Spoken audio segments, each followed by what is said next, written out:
Assalamualaikum warahmatullahi wabarakatuh.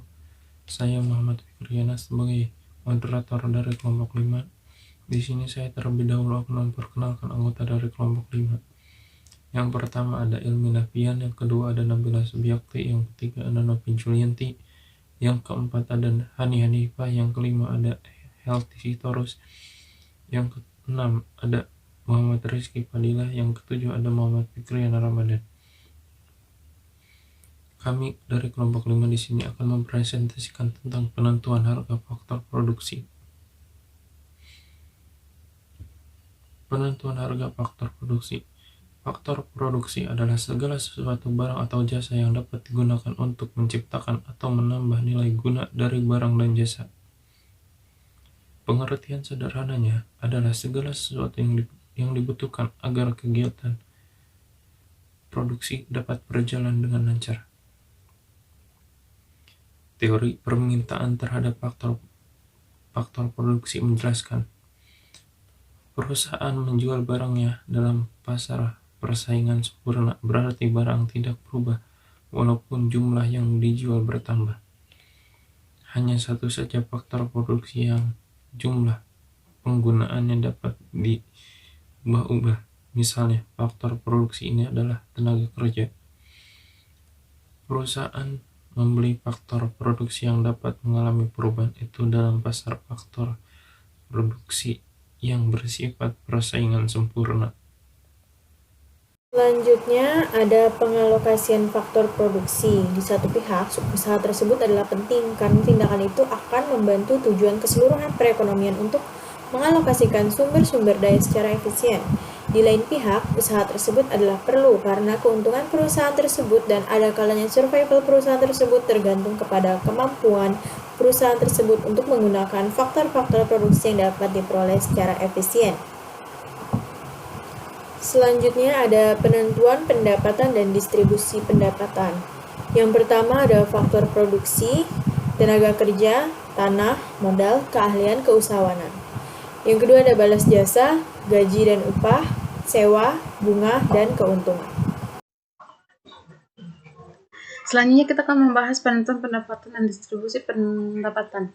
Pendapatan nasional adalah nilai seluruh barang dan jasa yang diproduksi oleh perusahaan-perusahaan yang ada dalam negara tersebut merupakan jumlah pendapatan berbagai faktor produksi yang ada dalam perekonomian. Pendapatan nasional menunjukkan nilai agregat produksi nasional. Jumlah pendapatan yang diperoleh berbagai faktor produksi yang digunakan untuk menghasilkan suatu barang adalah sama dengan harga dari barang tersebut. Dalam suatu perusahaan, hasil penjualan adalah merupakan jumlah utuh pendapatan faktor produksi yang digunakan dalam perusahaan. Yang kedua, penentuan pendapatan dan distribusi pendapatan. Analisis mengenai permintaan faktor-faktor produksi dinamakan juga teori tentang penentuan harga faktor-faktor produksi, disebut dengan teori distribusi. Analisis mengenai permintaan faktor-faktor produksi sebagai berikut, menjelaskan tentang penentuan harga-harga faktor produksi. Yang kedua, menjelaskan pendapatan dari masing-masing faktor produksi. Yang ketiga, distribusi pendapatan ke berbagai jenis produksi. Elastisitas faktor produksi. Elastisitas faktor produksi dipengaruhi oleh faktor berikut. Yang pertama, elastisitas dari permintaan barang yang diproduksi. Nah, harga faktor produksi merupakan sebagian dari biaya produksi perusahaan. Dengan demikian, penurunan harga faktor produksi menyebabkan pengurangan atas biaya produksi, sehingga mendorong perusahaan untuk mengurangi harga dari barang yang diproduksinya. Nah, pengurangan harga tersebut dengan sendirinya akan menaikkan permintaan atas barang yang dihasilkan. Semakin elastisitas permintaan terhadap barang yang dihasilkan, maka semakin elastisitas pula permintaan terhadap faktor produksi. Lalu yang kedua, ada perbandingan antara biaya faktor dengan biaya total. Yaitu semakin besar bagian dari biaya produksi total yang dibayarkan kepada setiap faktor produksi, maka semakin lebih elastis permintaan faktor produksi tersebut. Yang ketiga, ada tingkat penggantian antara faktor produksi. Secara umum, dapatlah dikatakan bahwa semakin banyak faktor-faktor produksi lainnya yang dapat menggantikan suatu faktor produksi, semakin elastis permintaan atas faktor produksi tersebut. Dan yang terakhir yaitu tingkat penurunan kurva MRP, yaitu di mana semakin besar bagian dari biaya produksi total yang dibayarkan kepada setiap faktor produksi, maka semakin lebih elastis permintaan faktor produksi tersebut. Kurva atas faktor produksi bersifat menurun dari kiri atas ke kanan bawah.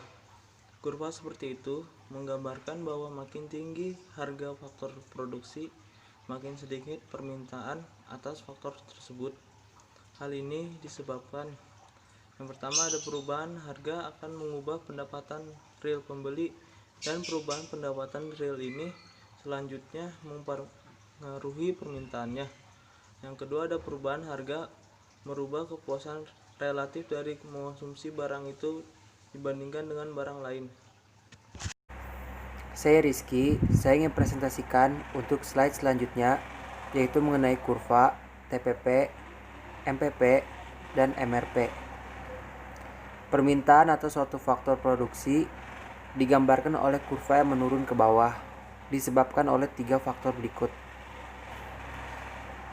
Yang pertama, hubungan yang berlawanan antara harga faktor produksi dan permintaan barang. Yang kedua, sifat substitusi di antara satu faktor produksi dengan produksi lainnya. Yang ketiga, hukum hasil lebih yang semakin berkurang. Tujuan penentuan harga faktor produksi ada 5. Yang pertama, sebagai dasar untuk menilai efisiensi perusahaan. Yang kedua, sebagai dasar penentuan kebijakan pimpinan perusahaan. Yang ketiga, sebagai dasar penilaian bagi penyusunan neraca yang menyangkut penilaian terhadap aktiva. Yang keempat, sebagai dasar untuk menetapkan harga penawaran atau harga jual terhadap konsumen.